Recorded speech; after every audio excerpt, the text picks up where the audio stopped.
Welcome to Filmoro. Today we're diving into a funny and nostalgic classic, Lilo and Stitch. The movie kicks off in the galaxy of Queltequan, where a quirky alien scientist named Dr. Jumba secretly creates a strange new creature. This little guy is indestructible, super strong, insanely smart, and very dangerous. They call him Experiment 626. The Galactic Council decides he's too big of a threat to exist, but instead of destroying him they say, well, it's not his fault he was created, let's just exile him and shut down Jumba's lab. But of course, 626 doesn't stay put.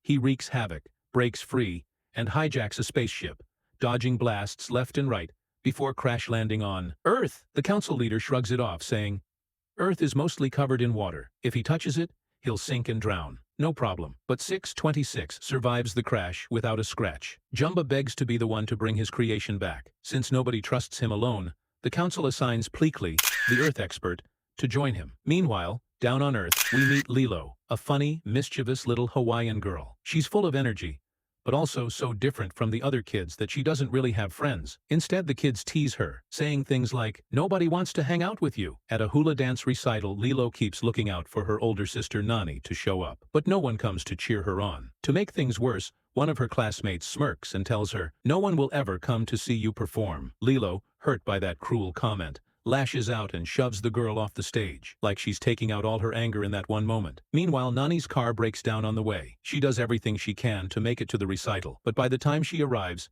the doors are already locked. Lilo walks home all alone, locks the door behind her and snaps at Nani, just leave me alone, I wish I was dead. Right at that moment, social worker Ms. Kekoa arrived to check on Lilo's living situation. Since Nani and Lilo had recently lost their parents, Nani tried to make everything look fine so that no one would take Lilo away. But Lilo, still upset with Nani, didn't care at all and just wanted to annoy her sister. Ms. Kekoa asked Lilo why her elbow was scraped, and Lilo said, I was practicing jumping out of the window. Nani forced a smile and told Ms. Kekoa, she's just joking. Their house was extremely messy and cluttered, full of unpaid bills. Ms. Kekoa told Nani, you're too young to take full responsibility for Lilo. Next week a guardian will come by. I'll set a few goals for you. If you manage to meet them by then, Lilo can stay with you. You'll need to clean the house, pay the bills, and make sure both you and Lilo have health insurance. After Ms. Kekoa left, Nani, frustrated, chased after Lilo and said, why did you tell her those things? If she hears this, she might take you away from me. Lilo shot back, why do you always act like mom? And slammed the door in her face. Angrily, Nani grabbed the trash to throw it out. Their neighbor, Toto, saw her and said, that's the full scholarship to the best university in the world you're tossing in the trash. You've always wanted to study marine biology. Why give up your dreams now? Nani replied, because Lilo is only 6 years old and she needs me. Toto's son added, I miss watching you surf. Nani answered, once Lilo turns 18, I'll go back to surfing. Toto encouraged her, go follow your heart and always count on my help. We're not just neighbors, we're family. Meanwhile, Lilo asked Nani, do you think I'm a bad girl? Nani reassured her, just because your teachers and the school guards say things about you, it doesn't mean you're a bad person. Lilo admitted, but I have no friends. I'm so lonely. Nani hugged her and said, you're my sister, and I'll never leave you. At that exact moment, the sky lit up, and Lilo thought she saw a shooting star. She closed her eyes and made a wish. I want a real friend, someone who won't make fun of me, who will never leave my side, and who will be my best friend forever. Meanwhile, Dr. Jumba had attached a tracking necklace to Stitch's neck. Pleakley was excited, thinking he could now locate Experiment 626. But right then, 626 connected himself to the electrical panel and yanked the tracker right off his neck. Dr. Jumba told Pleakley, all we need to do is follow the trail of 626's mischief. That's how we'll find him. Suddenly, 626 came across a wedding full of food. He dashed straight for the cake, causing chaos and essentially ruining the ceremony. Everyone was terrified, but 626 was only focused on eating. While munching on the cake, he ran into the street and collided with a bus. Meanwhile, Dr. Jumba and Pleakley disguised themselves to avoid attracting attention in the crowd. By touching two people, they copied their appearance and took on human forms. Then they set up at a hotel in the city. After 626's bus incident, he was taken to an animal shelter, and Jumba and Pleakley saw the news about him on TV. Lilo and Toto had gone shopping together, but Lilo insists on going to the animal shelter. Toto agreed and handed her a spray, warning, if a stranger tries to bother you, spray it in their eyes. At the shelter, 626 broke out of his cage and tried to escape, but Dr. Jumba and Pleakley quickly showed up and fired at him. Cleverly, 626 dodged them and sneaked back into his cage. At the same time, Lilo arrived at the shelter to see the dogs. 626, wanting to be rescued, acted cute for Lilo and cuddled her. Lilo then begged Toto to let her adopt him. As soon as 626 arrived at Lilo and Nani's home, he immediately started causing mischief. Nani was upset that they had brought a pet home in these conditions, but Toto reassured her. A pet can really lift Lilo's spirits. Meanwhile, Special Agent Cobra Bubbles was trying to figure out who the spaceship that had crashed in the forest belonged to and what kind of threat they were dealing with. They showed him a picture of 626 and explained that this strange creature had been spotted at a wedding a few days ago. Toto took Lilo out shopping, and while there, she ran into her friends. But 626 grabbed one of Lilo's classmates' toy cars, started it up, and zoomed away with Lilo. 626 was only thinking about escaping from Dr. Jumba and Pleakley, but Lilo didn't know this. He sped along the path until he reached a place filled with water, and unlike Lilo, he hated water. Lilo tried everything to get him into the water, but he refused, so she gave up and just played with him, having a great time. On the way back, 626 didn't stop causing mischief. He scratched the car seat with his claws, and Nani groaned, "Oh no, now I have to stick it." At the same time, Lilo screamed with joy and said, "From now on, we're naming him Stitch." In the middle of the street, Dr. Jumba cleverly attached a tracker to Nani's car to find their home address. To keep Lilo occupied, Nani took her to work and told her, "Sit here and don't cause trouble until I'm done." But Stitch started splashing water and playing with Lilo, soaking each other.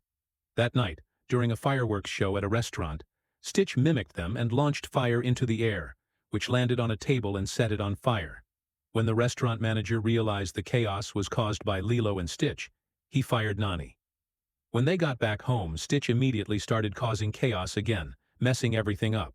Nani, completely stressed from all the destruction, told Lilo, "We have to give Stitch back tomorrow." But Lilo said, "I wished for Stitch. He's part of our family now, and we never leave family behind." Lilo took Stitch to her room and told him about her sister, saying she was really smart and loved surfing. She asked Stitch if he had a family, and he said no. Lilo smiled and said, "God put us together so we could be a family." Meanwhile, Agent Bubbles, disguised as a social worker, came along with Ms. Kealoha, who had heard about Nani being fired, and they quickly went to their house to talk to Nani. Secretly, Bubbles took a sample of Stitch's hair to study what kind of creature he really was. Everywhere Nani went for an interview, Lilo and Stitch would start causing chaos, so no one would hire her. Until one day, they saw an ad looking for a surf instructor, exactly the job Nani had always loved. While Stitch watched Nani, he suddenly wanted to try surfing too. In the middle of surfing, Pleakley and Dr. Jumba appeared and started shooting at Stitch, but in the chaos, they, along with Lilo and Stitch, all fell into the water. Since Stitch's body didn't get along with water, he grabbed Lilo tightly to avoid drowning, but because his weight increased in the water, he dragged Lilo down with him. The lifeguard, along with Nani, pulled Lilo and Stitch out of the water, but it had been a close call for Lilo. At the hospital, since Lilo didn't have insurance, Nani ran into trouble paying the medical bills. At that moment, Ms. Kealoha showed up again, and told Nani that if she gave up guardianship of Lilo, the government would cover all the hospital costs. She could visit Lilo whenever she wanted and gather her things. Nani explained to Lilo, "The situation is that with Stitch and everything that happened this week, our lives have gone through big changes, and things are even worse than before." But Nani didn't continue her explanation. Hearing this, Stitch became sad and left because he realized he was partly to blame for all the bad things that happened to Lilo. He returned to the animal shelter. The next morning, Miss Kealoha came to take Lilo away. They searched everywhere but couldn't find her. Lilo had gone to find Stitch and found him at the animal shelter. Stitch, upset, told Lilo, "I'm bad.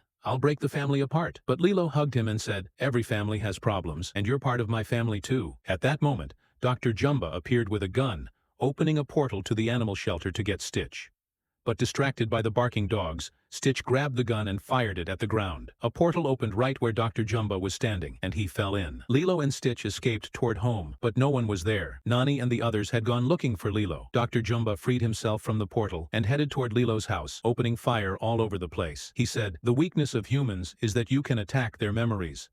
But Lilo, furious, stepped forward and shouted, "Stop!" Stitch also fired at Dr. Jumba. Dr. Jumba told Stitch, "Admit it, the only reason you chose to protect Lilo at the animal shelter was to save yourself. If you even care a little about her, surrender now to save her life." Feeling sad, Stitch put the tracker back around his neck and boarded the spaceship with Dr. Jumba. Jumba said, "It's a shame to turn you over to the Galactic Council. I want to upgrade you to Experiment 627 and take away your ability to love." Meanwhile, Lilo's house was falling apart. Seeing smoke, Nani and the others rushed to the house and saw Pleakley there. Using his tracker, Pleakley said, I know Lilo is alive, but at that moment Agent Bubbles revealed himself, arrested Pleakley, and was about to take him away. Nani begged Bubbles, please let him go and tell me where my sister is. Bubbles replied, everyone needs to know what these creatures are capable of. Nani looked at Bubbles pleadingly and said, Lilo is my little sister. Bubbles softened, didn't report it, and they all got into the car to find Lilo. On the other side, Lilo had secretly boarded the spaceship. Stitch signaled her to press the red button. Lilo pressed all the buttons, and Dr. Jumba saw her, but Stitch managed to escape from the glass chamber. Lilo pressed another button, and the spaceship window opened, sending Dr. Jumba flying out. The spaceship began to ascend, and Lilo and Stitch couldn't stop it, so they had to jump into the ocean. Stitch landed safely on broken pieces of the spaceship, but Lilo got trapped underwater. Stitch dives to the bottom of the ocean and rescues Lilo, but because of his increased weight, he can't make it back to the surface. Nani jumps into the water and saves Lilo, but Lilo keeps worrying about Stitch, saying, he's part of our family. We can't leave him behind. Nani tries to lift Stitch to the surface, but he's too heavy. Holding her breath, she runs along the ocean floor to reach dry land. To revive Stitch, they connect him to an electric current from a car. As Stitch wakes up, the Galactic Council arrives, saying they're here to take the dangerous experiment back. Stitch tells the council, I want to say goodbye. Lilo and Nani hug him tightly, saying they'll miss him. The council leader is surprised and asks who these people are, and Stitch replies, they're my family. Pleakley suggests Stitch could stay, but the council leader mentions that Agent Bubbles might leak everything, causing global panic. Bubbles steps forward and promises he won't file a report. The council leader then declares, you've all shown that this dangerous creature has a good heart, so I'm sending him to Earth permanently, with his family. Toto tells Nani, I've decided to take custody of Lilo so you can focus on your studies. You shouldn't fall behind. Nani goes to college, and while Lilo and Nani miss each other, Stitch mischievously shoots a portal gun at Nani, and she ends up landing in Lilo's bed. They hug, proving that no distance can ever separate family. If you enjoyed this recap, don't forget to hit that like button, and most importantly, make sure you subscribe right now so you never miss the next movie recap. I've got 6 playlists from different genres, and I add new movies every single month. You can see them right here on the end screen. Hit subscribe first, then pick a playlist, and keep the adventure going.